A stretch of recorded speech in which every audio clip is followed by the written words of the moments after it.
मोदी एक मोहरा है। मोदी को चलाने वाले कोई नहीं है, मोदी को चलाने वाले उद्योगपति हैं, पूरे गुजराती भरे हुए हैं। उसने पूरा ढूंढ के निकाला, उसमें से एक मोदी जी निकल गए बढ़िया। अच्छा बोलो और माहौल को बनाओ। मोदी जी और पप्पू जिनको बोलते हैं राहुल गांधी जी को डिबेट करवा लो, उनको 1 घंटा दोनों जन का बिठा लो, आपको फ़र्क नज़र आ जाएगा। अगर मोदी जी क्या देश में सबसे पढ़े लिखे हैं, उनके डिग्री का खुद ही पता नहीं है। राहुल गांधी से भी तो टैलेंटेड नहीं है, ना एजुकेटेड है, ना टैलेंटेड है, ना उम्र। मोदी जी को बोलो कि NDTV वाले रवीश कुमार के साथ 1 घंटा मीटिंग कर ले, बस उनको हिम्मत है। स्तंभ है कि देश का जो चौथी स्तंभ जिसको बोलते हैं मीडिया, जहाँ पे आप खड़े हो, मैं आपको ये नहीं बोल रहा हूँ आप गलत हो। सारी मीडिया मोदी को खाली दिखाना बंद कर दे, बात समझिए। आप दिखाओ, अच्छी बात है, आप 2 पहलू को दिखाओगे, गलत को एक सही को दिखाओगे। आप 90% सही को दिखाओगे और गलत तो आप दिखाओगे नहीं, लोग क्या सोचेंगे? देश के लोग इतने अंधभक्त हो गए हैं कि सारी मीडिया जितनी बड़ी बड़ी शांत रहे, सारी मीडिया क्या है मोए, एक तो मोदी को जिताने वाली एक मीडिया है, दूसरा कुछ भी हो जाए EVM तो ये है, अब दुनिया का पूरे पावर लगा लो, EVM तो ये जीती जाओगे। और तीसरा आपका चुनाव आयोग है, जो सबसे बड़ा मजा ले रहा है, वो साथ दे रहा है मोदी का। जब पूरे देश बोल रही है कि आपको EVM से नहीं सरकार लड़ना है चुनाव में, तो आप काहे EVM का सहारा ले रहे हैं? आपको अपने ऊपर भरोसा ही नहीं, मुझे बताइए। आप चैनल चला रहे हो, आपको अपने ऊपर भरोसा होना चाहिए कि मैं सब्सक्राइबर, मैं बहुत सारी चीज़ें निकाल सकता हूँ।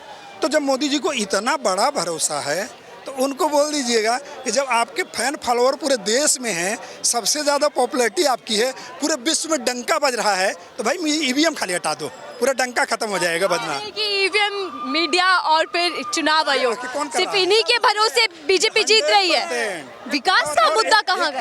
एक और बता रहा हूँ, एक और उसके ऊपर मोदी जी कोई वो नहीं है, मान के चलो मोदी जी एक मोहरा है। क्या है? मैं आपके चैनल के माध्यम से, मोदी एक मोहरा है। मोदी को चलाने वाले कोई नहीं है, मोदी को चलाने वाले उद्योगपति हैं, पूरे गुजराती भरे हुए हैं। बात समझिए, कौन भरे हुए हैं? पूरे गुजराती। उसने पूरा ढूंढ के निकाला, उसमें से एक मोदी जी निकल गए बढ़िया। अच्छा बोलो और माहौल को बनाओ। मोदी जी को निकाल लिए। अब आप बताइए, मोदी जी के पास कुछ है? आप उनके अकाउंट चेक कर लो, उनके पास पैसे नहीं निकलेगा। उन्होंने पहली बार आए थे कि झोला लेके आया हूँ मैं और झोला लेके चले जाऊँगा। बात समझिए, कल के डेट में आज देश में कितना कर्जा बढ़ गया आपको पता है? पूरे देश में कल के डेट में जिस दिन मोदी की सरकार जाएगी, कर्जा किसके ऊपर आएगा? पूरे पब्लिक के ऊपर। पब्लिक के ये महंगाई को 4 गुना दूसरी सरकार करके पब्लिक को वसूलेगी। हर आदमी एक कर्जदार है। यहाँ पे लोग खड़े हैं, मोदी सरकार हाथ उठा के चल देंगे, लोगों क्या बोलेंगे? मैं तो झोला लेके आया था और झोला लेके चले गया। आपके अकाउंट को चेक किया जाएगा, आपके अकाउंट में पैसा नहीं मिलेगा, क्योंकि वो सारे पैसे किसके? उद्योगपति के अकाउंट में रहेंगे। बात समझिए, किसके अकाउंट में रहेंगे? उद्योगपति के। मोदी सरकार कुछ भी नहीं है। मोदी सरकार एज ए देश के लिए एक मोहरा है। मोदी सरकार को कोई पावर नहीं है। उस पावर के सारे लोग गुजराती बैठे हुए हैं, जितने बड़े अडानी अंबानी का नाम यूं ही क्यों बदनाम है? आप क्यों लेते हो? आप पूरे देश क्यों लेते हो? आप लेने का कारण ये है कि अगर चोर को चोर नहीं बोला जाएगा तो क्या बोला जाएगा? साफ बोला जाएगा। अगर यदि आप सही हो तो मेरे भाई, मोदी, अडानी, अंबानी, जितने भी बड़े लोग हैं, पूरे देश के सारे लोग चिल्ला चिल्ला के मीडिया पे कह रहे हैं कि ये चोर है, ये आदमी नाम है। आप अगर सही हो, साबित करके दिखा दो। लेकिन बीजेपी कुछ तो काम अच्छा कर रही होगी, जो बार बार PM मोदी के चेहरे पर चुनाव जीता जा रहा है, बार बार सत्ता में भी। अरे बिल्कुल काम अच्छा कर रही, हिंदू मुस्लिम अच्छा कर। 25,000 वोट मिले हैं। अगर पेपर ब्लेड से वोट हो जाए, ईमानदारी से, अगर 25,000 पूरा हिंदुस्तान में वोट जाए, उसकी गुलामी कर दूंगा जब तक मोदी रहेगा। हिंदू मुस्लिम करा रही है, हिंदू मुस्लिम करा रही है, भी तो एक अच्छा काम है ना। मोदी सरकार का अच्छा काम नहीं है। बीजेपी को अगर हराना है तो उनके 3 चीज़ों को बैन करना पड़ेगा। मैंने अभी जो पहले बताया, नहीं तो पूरे खानदान लग जाए नेताओं का। बात की कि इलेक्शन आ रहा है तो कुछ ना कुछ बड़ा भी हो सकता है, यही बात सत्यपाल मलिक भी कह रहे हैं कि मुद्दा डाइवर्ट किया जा सकता है। अभी आया सत्यपाल मलिक का जवाब। जिस दिन सरकार जाएगी, सुनिए, बीजेपी को डर किसी से नहीं है। बीजेपी को डर इस बात का है कि जिस दिन मेरी सरकार जाएगी उस दिन मेरे सारे पोल पट्टी खुल जाएंगे और इनके सारे नेता, जितने क्रिमिनल कांड हैं, सारे नेता जेल के अंदर होंगे। इनको डर इस बात का है कि कहीं सरकार चली गई तो हम लोग यहाँ के नहीं रहेंगे, इसलिए ये बोल रहे हैं कि मुझे किसी भी प्रकार में केंद्र में आना ही आना है। हो गया। राहुल गांधी कौन है? क्या छवि नहीं बढ़ पा रही? क्या लग नहीं रहा कि आपको 24 में इंडिया मुकाबला कर पाएगा गठबंधन? मैम, इंडिया, मैंने आपको एक शब्द पहले बोला कि एनडीए का मुकाबला करने के लिए भारत का एक नेता काफ़ी है।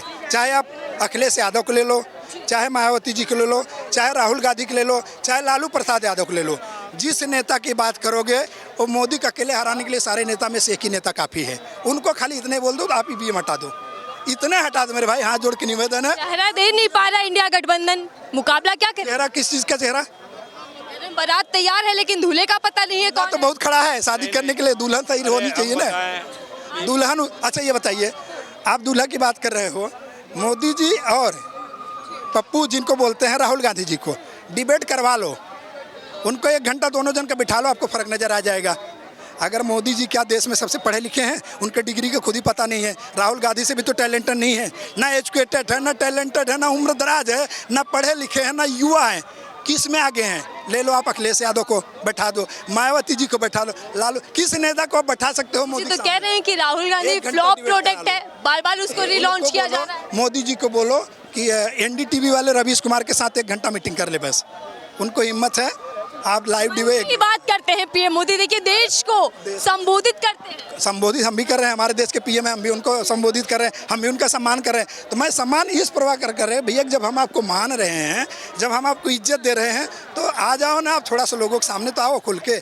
अपनी जो मन की बात रखते हो क्या दिल में रखोगे? अपने अंधभक्तों के लिए रखोगे? आखिरी सवाल कर लेते हो कि सामने रखो सर क्या लग रहा है 24 का चुनाव नजदीक है, धर्म जाति का मुद्दा हावी रहने वाला है, फिर जनता के मुद्दे इस बार कुछ कमाल कर पाएंगे? जनता का मुद्दा कोई नहीं है, जनता का मुद्दा वही है जो पहले चला रहा है। जनता को चाहिए रोजगार, ठीक है?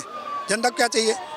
आप विदेशों में चले जाइए, अमेरिका हो गया, कनाडा हो गया, जर्मन जापान, ऑक्सफोर्ड यूनिवर्सिटी हो गया, कैम्ब्रिज यूनिवर्सिटी, बड़े बड़े ऐसे जो यूनिवर्सिटी होते हैं वहाँ पे शिक्षा फ्री दी जाती है। क्यों दी जाती है? शिक्षा इसलिए फ्री दी जाती है कि ताकि हमारे देश का युवा पढ़ेगा, और जब पढ़ेगा तो वो टेक्निकल बनेगा, तो हमारे देश का रोजगार बढ़ेगा, बड़ी बड़ी आविष्कार होगी देश में। हमारे देश में किसानों के कर्जे माफ़ नहीं हो पा रहे हैं, बात समझिए, और आप हजारों के कईयों अरबों खरबों आप बर्बाद करो सिर्फ अपने ऊपर। बताइए कहाँ का नियम है? आप अडानी अंबानी के कर्जे माफ़ कर सकते हो, सारे उद्योगपति के कर्जे आप माफ़ कर रहे हो, तो आप उनके वेतन तो दीजिए कम से कम। शिक्षा फ्री तो करने का अधिकार होना चाहिए। आप शिक्षा आप फ्री नहीं कर रहे हो, उसके ऊपर भी जीएसटी लगा दी हो यार, हद हो गया। के मामले में, स्वास्थ्य के मामले में या रोजगार की बात कर ले, फेल है। आपने पहले ही कह दिया। सरकार एकदम फेल है, टोटली फेल है। आप ही तक 9 साल हो गया सरकार को। सरकार को मोदी को छोड़ दीजिए, मोदी जी को खुद ही पता नहीं है कि मैं 9 साल में, मैं खुद, उनको ये पता नहीं कि मैं 9 साल में कितना काम किया हूँ। आप गिनवा लो। आने वाले रुको 1 मिनट, इधर आइए आप। दूसरे चीज़ आप जितने भी मोदी जी के चाहते हैं उनको बोल दो भैया, अभी तक 9 साल में मोदी जी के बड़े बड़े जितने संबित पात्रा जी भी बैठे हैं, 2 जन डिबेट में रोज आते रहते हैं, 5 काम नहीं गिनवा पाए आज तक। अब मोदी जी को तो खुद पता ही नहीं कि मैंने कितना काम किया हूँ।